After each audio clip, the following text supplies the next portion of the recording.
Media को नकारात्मकता छोड़ विकास उन्मुखी पत्रकारिता को महत्व देना चाहिए। केरल के कोल्लम प्रेस क्लब पहुंचे उपराष्ट्रपति।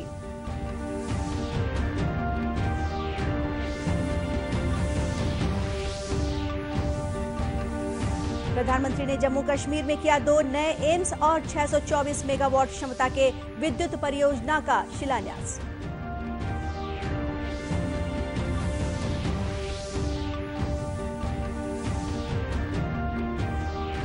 मुख्यमंत्री ने उत्तर प्रदेश के व्यापारियों को दिया छत्तीसगढ़ आने का न्योता। श्री बघेल ने कहा, राज्य में उद्योग के लिए अपार संभावनाएं।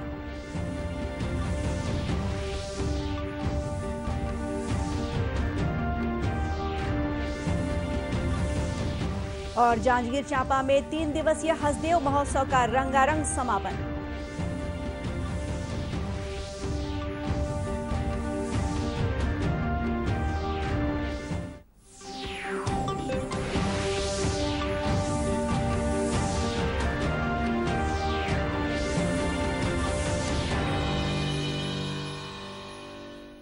नमस्कार, आप देख रहे हैं दूरदर्शन समाचार। मैं हूं गोपा सान्याल। अब समाचार विस्तार से।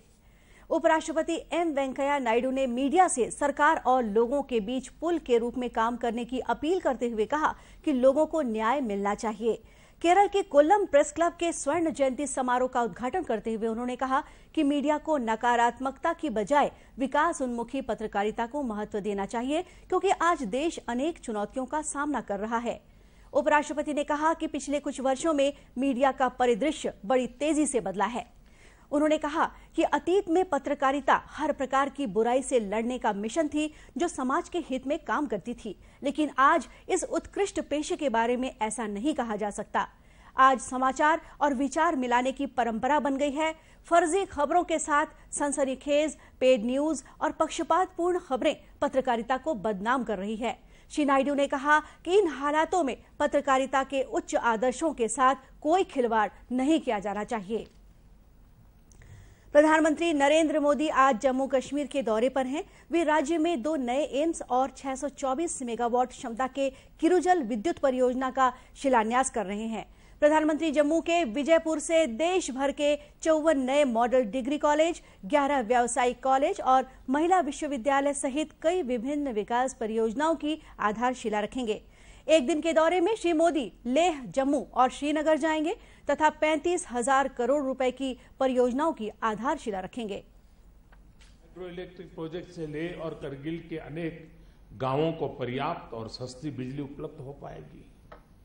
वहीं श्रीनगर, अलुस्तेंग, द्रास, कारगिल ट्रांसमिशन लाइन का तो मुझे ही शिलान्यास करने का अवसर मिला था और आज लोकार्पण भी मुझे ही करने का सौभाग्य मिला। 2000 करोड़ रुपए से अधिक की इस परियोजना से अब लेह लद्दाख की बिजली की समस्या कम होने वाली है। श्री मोदी जिन परियोजनाओं की आधारशिला रखेंगे उनमें चिनाब नदी, सजवाल में 2 लेन का पुल, देविका और तवी नदी पर प्रदूषण नियंत्रण परियोजना और जम्मू में भारतीय जनसंचार संस्थान के उत्तरी क्षेत्रीय केंद्र का प्रांगण शामिल है। जम्मू प्रांत के सांबा जिले के विजयपुर में 1671 करोड़ रुपए की लागत से नए एम्स का निर्माण किया जाएगा। इससे राज्य में स्वास्थ्य, चिकित्सा, शिक्षा और अनुसंधान के क्षेत्र में अधिक प्रगति होगी। विजयपुर में बनाए जा रहे एम्स में अन्य सुविधाओं के अलावा 750 बिस्तर वाला सुपर स्पेशलिटी अस्पताल, ट्रॉमा स्कैन केंद्रित अन्य सुविधाएं भी होंगी। इसके अतिरिक्त एम्स में 100 MBBS सीटों वाला मेडिकल कॉलेज और 60 विद्यार्थियों को प्रशिक्षित करने वाला एक नर्सिंग कॉलेज भी होगा। इसके अलावा प्रधानमंत्री लद्दाख क्षेत्र में 12,000 करोड़ रुपए की विकास परियोजनाओं का उद्घाटन करेंगे। इस दौरान वे लेह हवाई अड्डे के 480 करोड़ रुपए के टर्मिनल भवन की आधारशिला भी रखेंगे। जिस परियोजना का शिलान्यास किया जाता है, पूरी शक्ति लगाई जाती है कि उसका काम समय पर पूरा हो। भाइयों और बहनों, आज जिन परियोजनाओं का लोकार्पण, उद्घाटन और शिलान्यास किया गया है, उनसे बिजली के साथ साथ लेह लद्दाख की देश और दुनिया के दूसरे शहरों से कनेक्टिविटी सुधरेगी, पर्यटन बढ़ेगा, रोजगार के अवसर बढ़ेंगे और यहां के युवाओं को पढ़ाई के लिए यहीं पर अच्छी सुविधाएं भी मिलेगी।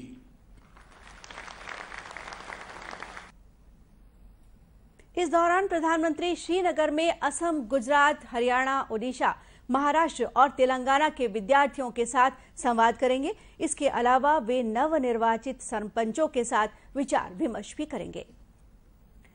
मुख्यमंत्री भूपेश बघेल ने उत्तर प्रदेश के व्यापारियों को छत्तीसगढ़ आने का न्यौता दिया है। उन्होंने व्यापारियों से कहा कि प्रदेश में उद्योग के लिए अपार संभावनाएं हैं। अपने उत्तर प्रदेश प्रवास के दौरान मुख्यमंत्री से वहां के व्यापारियों ने लखनऊ में मुलाकात की। श्री बघेल ने व्यापारियों को बताया कि छत्तीसगढ़ खनिज, वन, प्राकृतिक एवं मानव संसाधन की दृष्टि से समृद्ध प्रदेश है। यहाँ पर उद्योगों के लिए अनुकूल वातावरण है। मुख्यमंत्री ने उद्यमियों से कहा कि वे निवेश अध्ययन के लिए राज्य भ्रमण पर आएं। मुख्यमंत्री ने कहा कि हमारी सरकार राज्य में लोहा और कोयला पर आधारित उद्योगों के अलावा अब कृषि, उद्यानिकी और वनों से संबंधित उद्योगों पर ज्यादा फोकस कर रही है। इसलिए ऐसे उद्योगों को लगाने वाले उद्योगपतियों का छत्तीसगढ़ में स्वागत है। मुख्यमंत्री ने उद्योगपतियों से कहा कि छत्तीसगढ़ में उन्हें हर संभव मदद दी जाएगी। बैठक के दौरान सांसद राज बब्बर, प्रदेश के नगरीय प्रशासन मंत्री शिव डहरिया के अलावा उत्तर प्रदेश के अनेक उद्योगपति भी शामिल थे।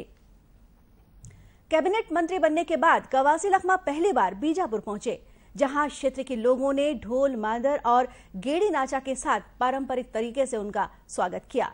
कवासी लखमा ने लोगों को संबोधित करते हुए कहा कि सरकार बस्तर के विकास के साथ स्थानीय बेरोजगारों को भी रोजगार देने का काम करेगी।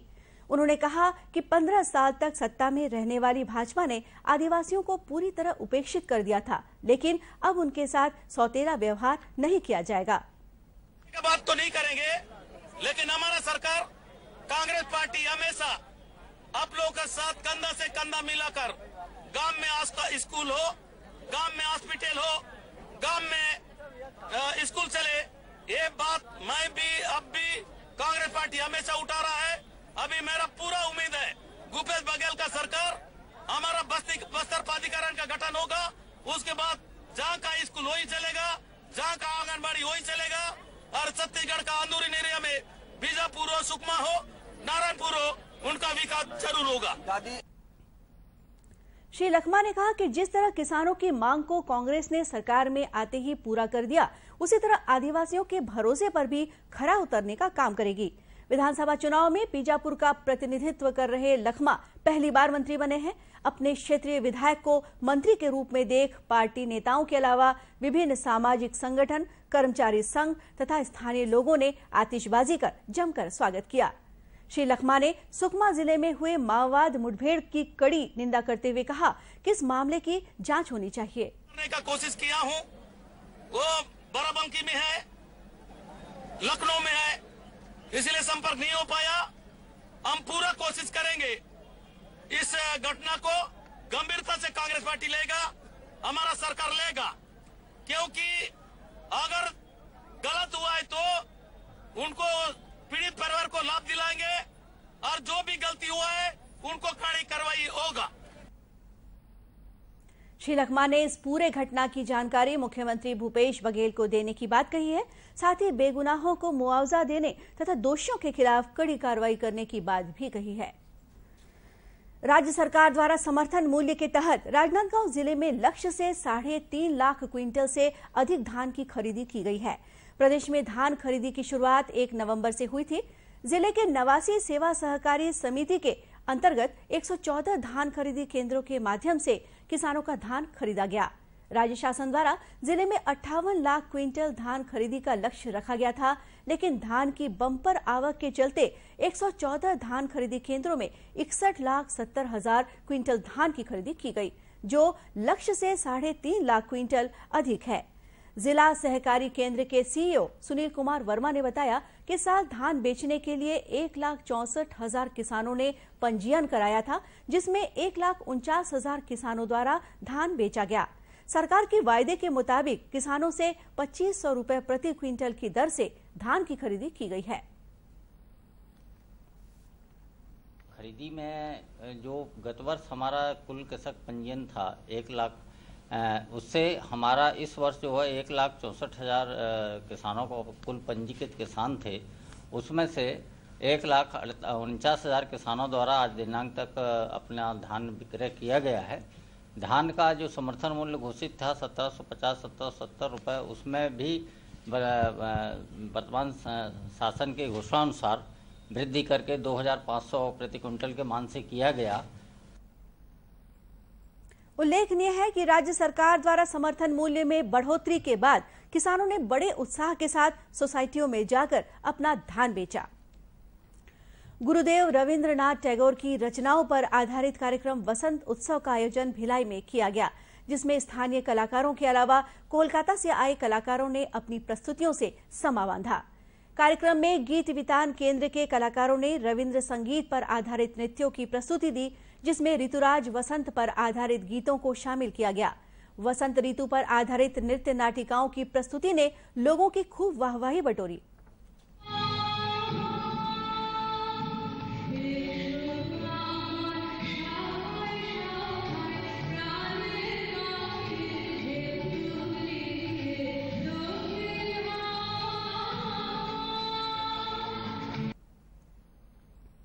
वहीं कोलकाता के शांति निकेतन के कलाकारों ने बाउल लोकगीतों के साथ ही रविंद्र संगीत को भी बाउल के सुरों में ढाला।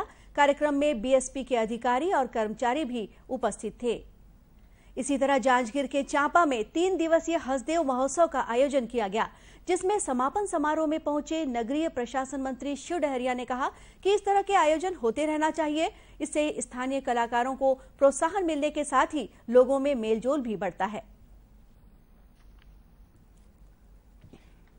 नगरी चांपा जहाँ हसदेव नदी के तट पे बसे है, ऐसे प्राचीन ऐतिहासिक नगरी में हमारे हसदेव महोत्सव के औद्योगिक मेला का आयोजन हमारे साथी मन लगातार 5 साल से करते हैं।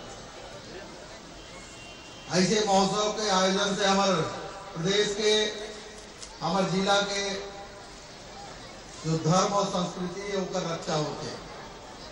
निश्चित रूप से ऐसे आयोजन होते रहना चाहिए। महोत्सव में सरकारी योजनाओं की जानकारी देने के लिए स्टॉल भी लगाए गए थे।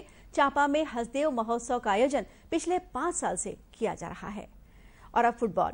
इस्पात नगरी भिलाई में ईस्ट जोन संतोष ट्रॉफी फुटबॉल प्रतियोगिता का रंगारंग आगाज हो गया है। स्थानीय पंत स्टेडियम में प्रतियोगिता का उद्घाटन मैच छत्तीसगढ़ और झारखंड के बीच खेला गया, जिसमें छत्तीसगढ़ ने झारखंड को 2-1 से हराया। National football championship for Santosh trophy east zone qualifying round में 2 से 7 फरवरी तक भिलाई में आयोजित की गई है। छत्तीसगढ़ फुटबॉल एसोसिएशन और बीएसपी के तत्वावधान में यह प्रतियोगिता आयोजित की गई है। पहले मैच में छत्तीसगढ़ टीम के कप्तान सोमनाथ बुआर्य ने 20वें और 86वें मिनट में गोल किया, जबकि झारखंड की ओर से शमीम हुसैन ने अपनी टीम के लिए गोल दागा। इस अवसर पर छत्तीसगढ़ फुटबॉल एसोसिएशन के महासचिव डॉक्टर जीडी गांधी ने कहा कि यह क्वालिफाइंग प्रतियोगिता है, इसलिए जो टीमें ज्यादा मैच जीतेगी वह संतोष ट्रॉफी के लिए क्वालिफाई करेगी। उन्होंने बताया कि छत्तीसगढ़ में पहली बार यह प्रतियोगिता आयोजित की जा रही है। राउंड में खेला जाता है। ये जो है इस जोन की चैंपियनशिप हो रही है और ये जो चैंपियनशिप छत्तीसगढ़ में पहली बार हो रही है और इसमें कुल 6 टीमें भाग ले रही हैं। आपका सिक्किम, बंगाल, बिहार, उड़ीसा, झारखंड और छत्तीसगढ़।